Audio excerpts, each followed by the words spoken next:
রক্ত প্রবাহ এগুলোই করেছেন। নতুন করে আপনি মানুষ সৃষ্টি করবেন কেন? আল্লাহ বলেন ইন্নী আ'লামু মা লা তা'লামুন, আমি ভালো করে জানি তোমরা তা জানো না, আমি যা জানি তোমরা তা জানো না। আল্লাহ তাআলা অত্যন্ত মায়া করে এই মানব জাতিকে সৃষ্টি করেছেন, সৃষ্টির সেরা জীব হিসেবে মানুষকে স্বীকৃতি দিয়েছেন। মানুষকে আল্লাহ তাআলা জাহান্নামে জ্বালানোর জন্যই তৈরি করে নাই। মানুষ তার কর্মদোষে জাহান্নামে যাবে, কিন্তু আল্লাহ কি চায় মানুষ ইচ্ছা করে জাহান্নামে যাবে? বড় মায়া করে আল্লাহ তাআলা মানুষ সৃষ্টি করেছেন। আল্লাহ তাআলা জগতের মধ্যে সবচেয়ে সুন্দর সৃষ্টি মানুষকে বানাইছেন। আল্লাহ তাআলা কোরআনে কারীমের মধ্যে বলছেন লাকাদ খালাকনাল ইনসানা ফি আহসানি তাকওয়িম, আমি মানুষকে সবচেয়ে সুন্দর আকৃতি দিয়ে মানুষকে প্রেরণ করেছি। মানুষ যতই যেমনই হোক, যতই কুৎসি আর কালো হোক, একটা কুকুরের চেহারার সাথে মানুষের চেহারা মিলান, মানুষের চেহারাটাই মায়া লাগবে। মানুষ যেমনই হোক, হাবশি গোলাম হোক, ওই আফ্রিকার মানুষের মতো একেবারে ঠোঁট মোটা, দেখতে কালো কুৎসি, তারপর আল্লাহ রাব্বুল আলামিনের কাছে মানুষটাই দামি। মানুষ যেমনই হোক, আল্লাহ বড় মায়া করে মানুষকে সৃষ্টি করেছেন। লাকাদ খালাকনাল ইনসানা ফি আহসানি তাকওয়িম, আমি মানুষকে সবচেয়ে সুন্দর অবয়বে সৃষ্টি করেছি। সূর্য দেখতে কত সুন্দর লাগে, কত সুন্দর আলো দেয়, চাঁদ কত সুন্দর আলো বিলায়। আমরা যখন পূর্ণিমা চন্দ্রের রাত্রির দিকে আকাশের দিকে তাকাই, যেমন আজকে পূর্ণিমা রাত, আকাশের দিকে তাকাইবেন চাঁদের কত সুন্দর সুন্দর, কিন্তু এই চাঁদের চেয়েও আল্লাহ তাআলা মানুষকে সুন্দর করে সৃষ্টি করেছেন। কারণ আল্লাহ বলেছেন লাকাদ খালাকনাল ইনসানা ফি আহসানি তাকওয়িম, পৃথিবীতে যত সুন্দর বস্তু দেখো তার চেয়ে মানুষকে আল্লাহ সুন্দর করে বানিয়েছেন। মায়া করে মানুষকে আল্লাহ তাআলা বানাইছেন জাহান্নামে দেওয়ার জন্য নয়। হযরত নূহ আলাইহিস সালামের জমানায় মহা এক প্লাবন হয়েছে। নূহ আলাইহিস সালামের জাতিকে 950 বছর পর্যন্ত হযরত নূহ আলাইহিস সালাম দাওয়াত দিয়েছে, কিন্তু 70 থেকে 80 জন, কোনো বর্ণনায় 40 জন মানুষ ঈমান গ্রহণ করছে, বাকি সব কাফের ছিল। অবশেষে হযরত নূহ আলাইহিস সালামকে আল্লাহ তাআলা জানালেন, নূহ তুমি আর চেষ্টা করে লাভ নাই, তোমার উম্মত আর কি করবে, হেদায়েত তোমরা আসবে না। নূহ আলাইহিস সালাম দোয়া করলেন, আল্লাহ যদি হেদায়েত নাই থাকে তাহলে সবাইকে ধ্বংস করে দাও, একটা রাখার দরকার নেই। আল্লাহ তাআলা মহা প্লাবনে নূহ আলাইহিস সালামের পুরো গোষ্ঠীকে, ওই জামানার সমস্ত উম্মতকে, যত মানুষ পৃথিবীতে ছিল, হুজুর হযরত নূহ আলাইহিস সালামের উম্মত ছাড়া ওই 80 জন বা 40 জন ছাড়া বাকি সবাই দুনিয়া থেকে বিদায় নিয়েছে। পরবর্তীতে একটা বর্ণনায় রোমার্সে এসেছে যে মাটির অনেকগুলো পাত্র বানাইছে একজন। হযরত নূহ আলাইহিস সালামকে বলছেন তুমি অনেকগুলো মাটির পাত্র বানাইছে, বলছে এগুলো নিজের হাতে বানাইছে। তো ভাঙতে একটু কষ্ট লাগে, এত সুন্দর করে বানাইলাম, আবার এগুলো আমাকে ভাঙতে বলতেছে, আবার ভাঙতেছে একটা একটা করে। আমি একটা ঘর কত সুন্দর করে তৈরি করলাম, আমাকে যদি হুকুম দেওয়া এই ঘরটা ভাঙে, মনে এত কষ্ট লাগবে। এক একটা হাড়ি ভাঙতেছে আর মনে খুব কষ্ট পাইতেছে। আল্লাহ তাআলা হযরত নূহ আলাইহিস সালামকে বলেন, নূহ তোমার একটা মাটির হাড়ি তৈরি করছো, মাটির হাড়ি তোমার কাছে ভাঙতে তো কষ্ট লাগে, আমার এই বান্দাগুলোকে আমি খুব মায়া করে বানাইছি, এক একটা বান্দাকে ধ্বংস করতে আমার এত মায়া লাগে। কত দয়াবান আল্লাহ তাআলা আমাদের উপরে। একটা মাটির কলস, মাটির হাড়ি যদি তৈরি করে নিজ হাতে তৈরি করলাম, নিজে ভাবতে এত কষ্ট, যে মহান রব্বুল আলামিন তার মায়ার বান্দাদেরকে নিজ হাতে তৈরি করেছেন, ওই রব্বুল আলামিন যদি তার বান্দাদেরকে আযাব দেন, কষ্ট আল্লাহ তাআলা নিজের কাছে কষ্ট লাগে। কি করবে? বান্দা তার আমলের কাছে জাহান্নামে যায়। আল্লাহ চায় না কোনো বান্দা জাহান্নামে যায়। এজন্য রব্বুল আলামিন বান্দাদেরকে মাঝে মাঝে তওবার সুযোগ দিয়ে দেয়।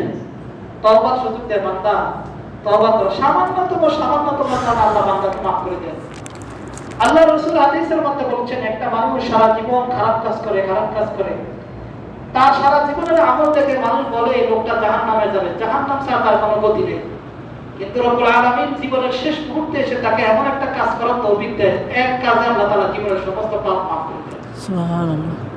আবার একটা মানুষ আছে জীবনে সারা জীবন খুব ভালো আমল করছে, কিন্তু জীবনে এমন একটা মুহূর্তে এসে এমন জায়গায় ধরা খেয়ে যায়, ওই এক কাজেই মানুষটা জাহান্নামে চলে যেতেছে। এরকম মানুষের জীবন। আল্লাহ পাপীকে কখনো আল্লাহর পক্ষ থেকে তাড়িয়ে দেওয়া আল্লাহ এটা চায় না। আল্লাহ পাপীকে ক্ষমা করার জন্যই আল্লাহ গফফার, মহা ক্ষমাশীল, গফফার। রব্বুল আলামিন সব সময় তার আসমানের দরজা খোলা রাখছেন, বান্দাকে বারবার আহ্বান করে, বান্দা ফিরে আসো, ফিরে আসো। প্রিয় হাজিরিন, এই আল্লাহ তাআলা তার বান্দাদেরকে খুব মায়া করে যেহেতু সৃষ্টি করেছেন, এই বান্দাকে ক্ষমা করার কয়েকটি উসিলা আল্লাহ দিয়ে দিয়েছেন। তার মধ্যে একটা হলো এই গুরুত্বপূর্ণ রজনী, শবে বরাতের রাত্র। এই রাত্রে রব্বুল আলামিন বনু কালবের গোত্রের যেই বকরির পাল রয়েছে, তাদের বকরির পশমের সমপরিমাণ মানুষকে আল্লাহ তাআলা মাফ করে দিবেন। কত? বনু কালবের বকরির সংখ্যা ছিল প্রায় 20,000। এক একটা বকরির ভিতরে কি পরিমাণ পশম আছে গণা সম্ভব না। সুতরাং 20,000-এর মধ্যে কত কোটি পশম আছে গণা সম্ভব না। সুতরাং এক কথায় আজকে রাত্রে আল্লাহ তাআলা অসংখ্য অগণিত মানুষকে আল্লাহ মাফ করে দিবেন। যেহেতু আল্লাহ তাআলা অসংখ্য অগণিত মানুষকে আল্লাহ ক্ষমা করবে, এজন্য আমাদের উচিত আল্লাহ তাআলা যাতে তার ক্ষমা প্রাপ্ত বান্দাদের মধ্যে আমাদেরকে অন্তর্ভুক্ত করে, এজন্য আল্লাহর কাছে কান্নাকাটি করা। কেন? আজকে রাত্রে মধ্যে রব্বুল আলামিন প্রথম আসমানে এতদিন আল্লাহ তাআলা প্রত্যেক দিন প্রত্যেক রাত্রে আল্লাহ তাআলা বিশেষ ভাবে তার বান্দাদের দিকে বিশেষ দৃষ্টি দান করেন, শেষ রাত্রে অপেক্ষায় থাকেন। কিন্তু হাদিসের মধ্যে আছে, যখন শবে বরাতের রাত্র আসে, লাইলাতুন নিসফি মিন শাবান, শাবানের 15 তারিখ রাত্র আসে, তখন ফাইন্নাল্লাহ তাআলা ইয়ানজিলু ফিহা বিগুরুবিশ শামসি ইলা সামাঈদ দুনিয়া। আল্লাহ তাআলা এই দিন প্রথম আসমানে তার রহমত অবতীর্ণ হয়। আর আল্লাহ তাআলা ওই প্রথম আসমানের থেকে তার রহমতের মাধ্যমে মানুষকে ডাকতে থাকে, আলা মিন মুস্তাগফির ফাগফিরালা, কে আছো আমার কাছে ক্ষমা প্রার্থনাকারী, আমি আল্লাহ তাকে ক্ষমা করব আজকে রাতে। আল্লাহ ডাকতেছে, আলা, এর ডাক শুরু হয়ে গেছে। কখন থেকে? মাগরিবের পর থেকে শুরু হয়েছে। আলা মিন মুস্তাগফিরিন ফাগফিরালা, কে আছো আমার কাছে ক্ষমা চাইবে, আমি আল্লাহ তাকে আজকে ক্ষমা করে দিব। আলা মিন মুস্তারজিকিন ফারযুকা, আজকে কে আছে আমার কাছে রিজিক চাইবা, আমি আল্লাহ তাকে রিজিকের ব্যবস্থা করে দিব। আলা মিন মুবতালান ফাওয়াদিহু, আজকে রাতে কে আছে কোনো বিপদগ্রস্ত, মুসিবতগ্রস্ত, টেনশনে আছো, পারিবারিক সমস্যা আছে, বিভিন্ন রকমের জীবনের বিভিন্ন পর্যায়ে তুমি হতাশ, যে যার সমস্যা আছে, কে কার সমস্যার কথা আমার কাছে বলবা, আমি তার সমস্যার সমাধান করে দিব। ফাওয়াদিহু, আমি তার সমাধান করে দিব। আলা কাযা হাত্তা ইয়াতু আল ফজর, এভাবে তুমি ডাকতে থাকো ফজর উদিত পর্যন্ত। আল্লাহ তাআলা তার বান্দাদেরকে বিভিন্ন ভাবে আহ্বান করতে থাকে বিভিন্ন বিষয়ে।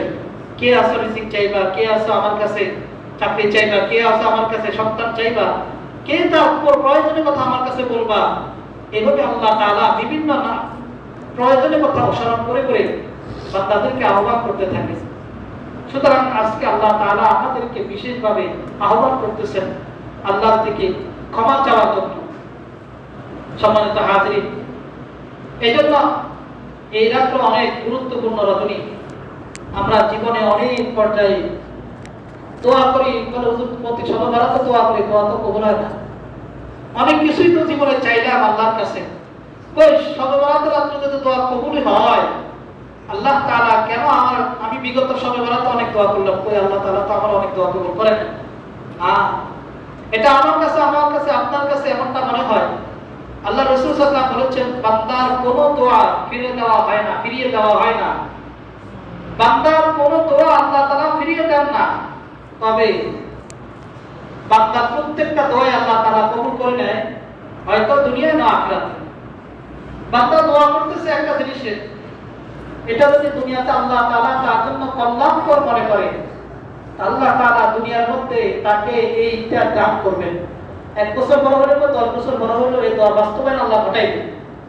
আর যদি বান্দা দুনিয়ার মধ্যে এই দোয়া বাস্তবায়ন না, এটা দুনিয়ার মধ্যে তার জন্য ক্ষতিকর হয়, এই দোয়াটা তার জন্য ক্ষতি করেছে, আল্লাহ তাআলা পরকালে অবশ্যই এটা প্রতিদান তাকে দিবে। এইভাবে, বান্দা দুনিয়াতে তুমি আমার কাছে এই প্রতিদান চাইলা বা এই জিনিসটা আমার কাছে চেয়েছো, আমি চিন্তা করেছি তোমার এই আমি দেখতে পেয়েছি তোমার এই দোয়ার কারণে যদি বাস্তবায়ন হয় তো দুনিয়াতে তোমার ক্ষতি হবে। মাল সম্পদ অনেক সময় রহমত, অনেক সময় মানুষের কি ধ্বংসের কারণ। আপনার সম্পদ নাই, শুয়ে রয়েছেন রাস্তা ঘাটে, কোনো সমস্যা নাই, আর আপনার পকেটে 10 লাখ টাকা হলে আপনি রাস্তা বেরিয়ে থাকেন, কত নিরাপদ আপনি? আপনার জীবনের কি আছে? হুমকি আছে। কুড়ে ঘরের মধ্যে মানুষ শুয়ে আছে, টাকা তো করে হারা যায় না। একটু ভালো জাঁকজমকপূর্ণ টাকা পয়সাওয়ালা ঘর হইলে মাশাআল্লাহ, টাকা সেখানে কি অনেক সময় জীবনের সংখ্যা। এখন আপনি দোয়া করেন আল্লাহ আমার টাকা পয়সা দেন, আল্লাহ এখন তো ওই টাকা পয়সার কারণে আপনার জীবন হুমকির মুখে পড়ে গেছে, আল্লাহ তাআলা দুনিয়ার মধ্যে এই দোয়া বাস্তবায়ন করে না। অনেকে দোয়া করে আল্লাহ অমুকের সাথে আমার বিবাহের ব্যবস্থা করে দেন, কি হয় না, দোয়া কবুল হয় না। কেন? হয়তো এই জায়গা বিবাহ বন্ধনে আবদ্ধ হলে আল্লাহ তাআলা তাদের ভবিষ্যৎ জীবন ভালো হবে না। অনেকের কাছে বাহ্যিক এটা আবেগে বলে, কিন্তু আল্লাহ তাআলা কুদরতিভাবে জানেন তার জন্য এটা ক্ষতিকর। যদি বাহ্যিকভাবে সব সুন্দর সুন্দরই হতো, তাহলে অনেক মানুষ তার প্রিয় জিনিস পেয়েও সুখী নয়।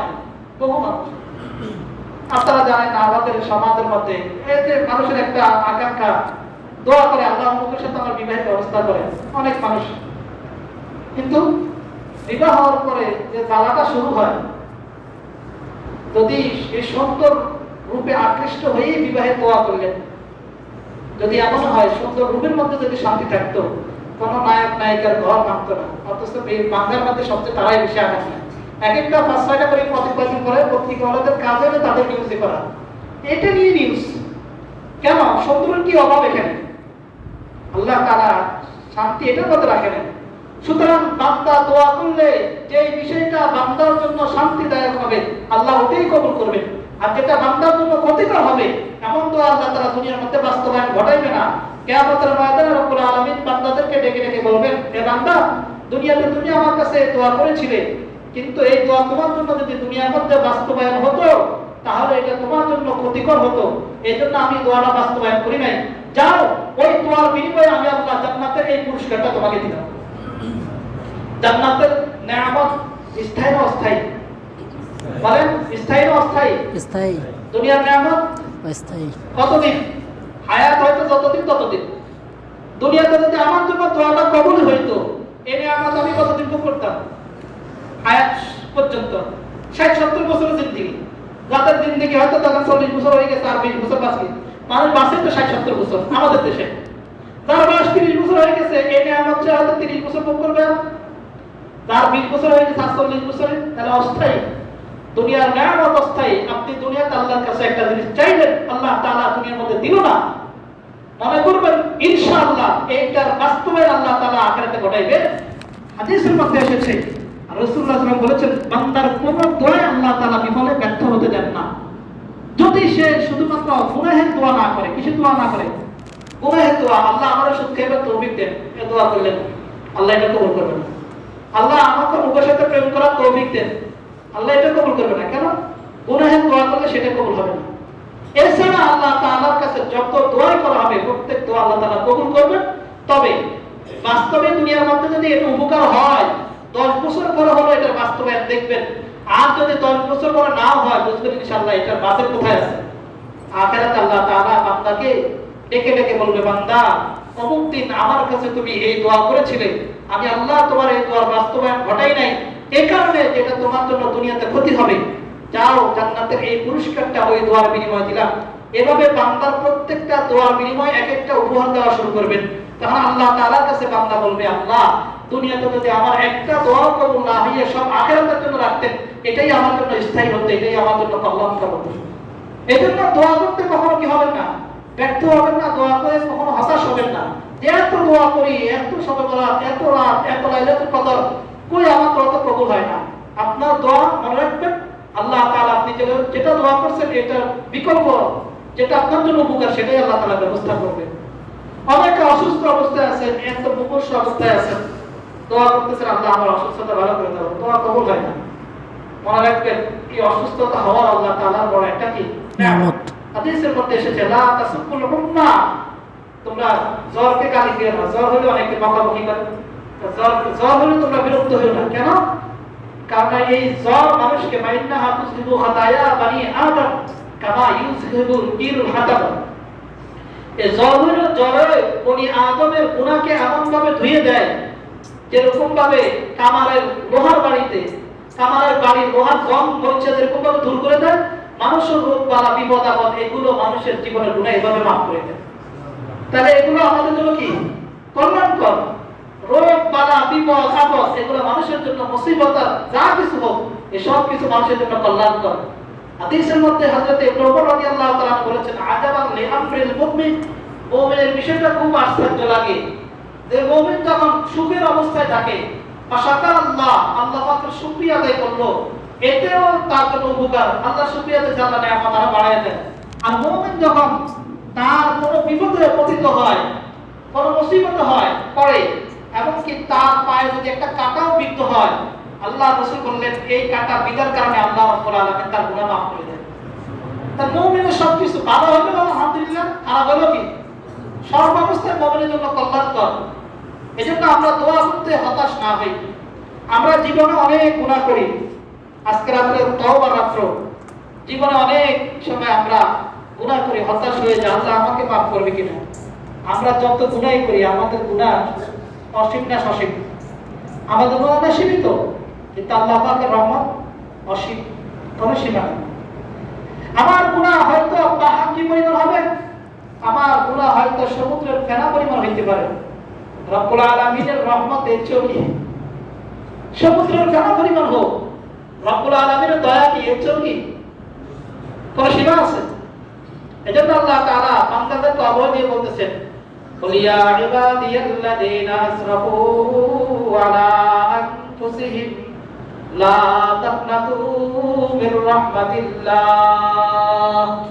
এই আমার বান্দারা যারা নিজেদের উপর গুনাহ করতে করতে করতে করতে এমন পর্যায়ে জুলুম করেছো, গুনাহর সাগরে হাবুডুবু খাইতেছো, লা তাকনাতু মির রাহমাতিল্লাহ, আমি আল্লাহ তোমাদেরকে অভয় বাণী শুনাইতেছি, তোমরা আল্লাহর রহমত থেকে নৈরাশ হইবা না।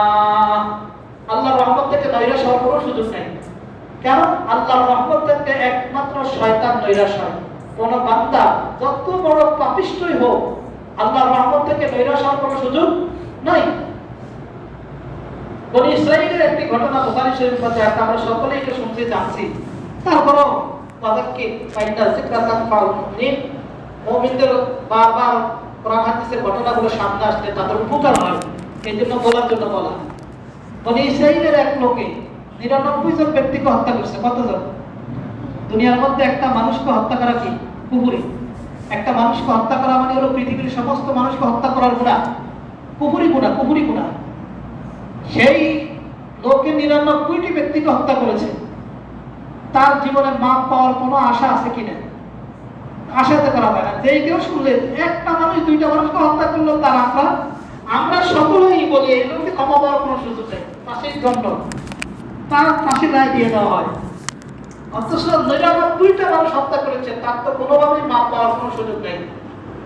৯৯টা হত্যার ঘটনার পরে এই লোকটার ভিতরে কিছুটা অনুশোচনা আসলো, তার ভিতরে কিছুটা নিজের ভিতরে একটু অনুশোচনা আসলো যে যা করলাম এগুলো তো অনেক বড় ভুল করলাম, আসলে আমার এখন কি করণীয়, আসলে আমার এগুলো কি মাফ হওয়ার কোনো সুযোগ আছে কিনা। তৎকালীন সময় খ্রিস্টানদের পাত্রী ছিল ইহুদিদের পাত্রী, অর্থাৎ আমরা যেরকম মুসলিমদের মধ্যে আলেম থাকে, যারা খ্রিস্ট ধর্ম ইহুদি ধর্ম যারা থাকে তাদেরকে বলা হয় পাত্রী। এক পাত্রীর কাছে তিনি গেলেন, যারা ধর্ম বিশেষজ্ঞ, তার কাছে গিয়ে বললেন যে আমার কোনো ক্ষমার সুযোগ আছে কিনা, কি গুনাহ তোমার? এই যে ৯৯টা মানুষকে হত্যা করলাম, ও আল্লাহ তুমি ৯৯ মানুষ হত্যা করছো, এতে তোমার কোনো মাপ পাওয়া তো আমি কোনো পথে দেখি না, তোমার মাপের কোনো পথ আমি দেখতে পাই না। তো লোকটা চিন্তা করলো আমি যদি মাপ নাই পাই তো তোমার রাখে লাভ কি? ১০০টা ঘুরে ওই লোকেরা হত্যা করে ১০০টা ঘুরে ১০০টা হত্যাকাণ্ড ঘটানোর পরে লোকটা মাপ পাওয়ার তো কোনো সুযোগই নেই। তারপরও হতাশ না হয়ে আরেকজন বড় আলেমের কাছে গিয়ে বলল, হুজুর আমার কি মাপ পাওয়ার কোনো সুযোগ আছে কিনা?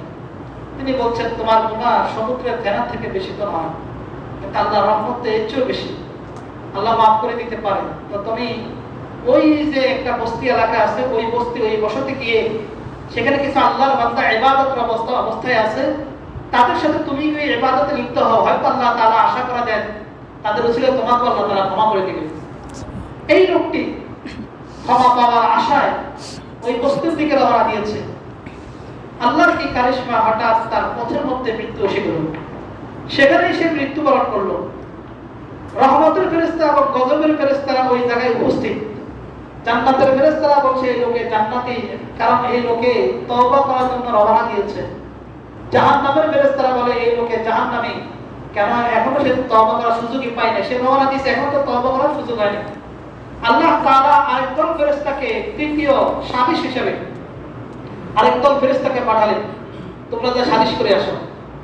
ফেরেশতারা এসে গজবের ফেরেশতা এবং রহমতের ফেরেশতাদের মধ্যে ফয়সালা দিল যে আচ্ছা এই লোকে জান্নাতি না জাহান্নামী, এটা হিসাব হবে এই লোকে যে জায়গায় ইন্তেকাল করেছে এই জায়গা থেকে তার তওবার স্থান যদি কাছে হয় তাহলে সে তওবাকারীদের অন্তর্ভুক্ত হয়ে জান্নাতি হবে, আর এই লোকের নিজের বাড়ি যদি কাছে হয় তাহলে এই লোকে এখনো তওবাকারীদের অন্তর্ভুক্ত হতে পারে নাই, অতএব সে জাহান্নামী।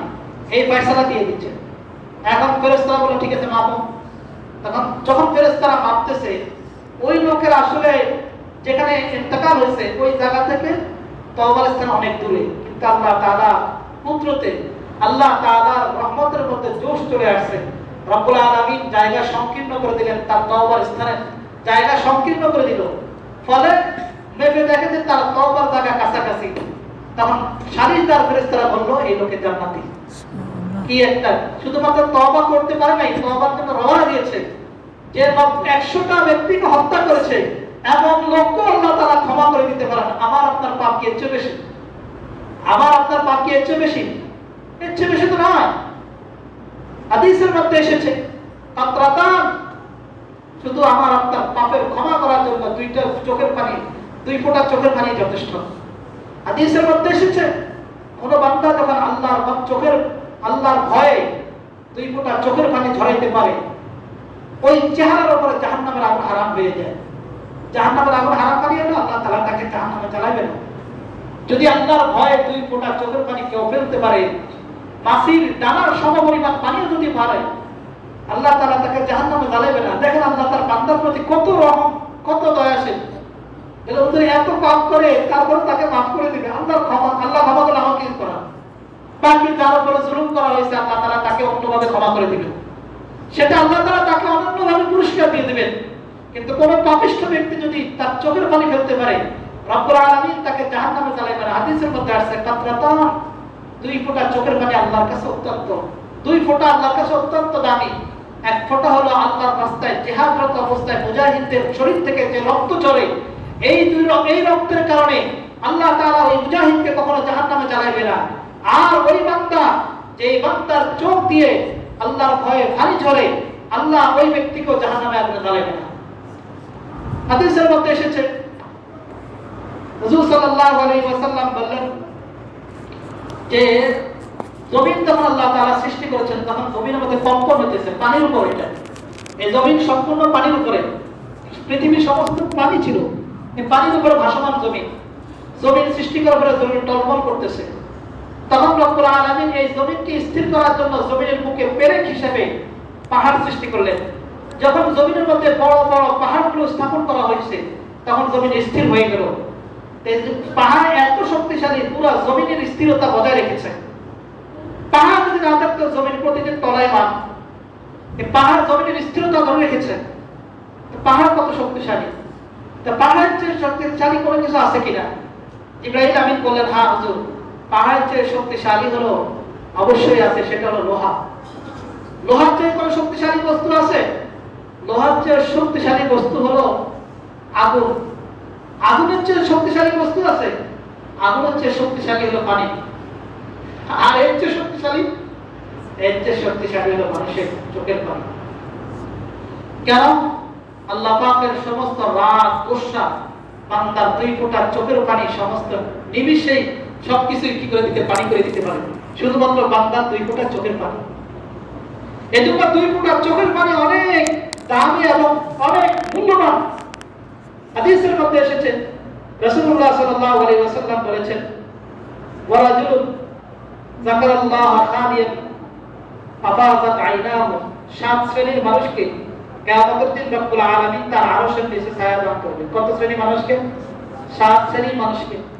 তার মধ্যে 7 নম্বর হুজুর সাল্লাল্লাহু বলছেন, 6 নম্বর ওয়ারাজুলুন যাকারাল্লাহ খালিয়ান, ওই লোক যে নীরবে বসে বসে রব্বুল আলামিনের কথা স্মরণ করে, আল্লাহকে স্মরণ করে, নিজের পাপের কথা স্মরণ করে গোপনে বসে বসে কাঁদতেছে, চোখের পানি ফেলতেছে। ওয়ারাজুলুন যাকারাল্লাহ খালিয়ান, যে লোক গোপনে বসে বসে একা একা বসে বসে আল্লাহর ভয়ে চোখের পানি ফেলতেছে আর নিজের পাপগুলোর কথা স্মরণ করতেছে, আল্লাহ আমি তো এই পাপ করে ফেলছি, শুধু আল্লাহকে স্মরণ করে শুধুমাত্র গোপনে বসে বসে চোখের পানি ফেলছে।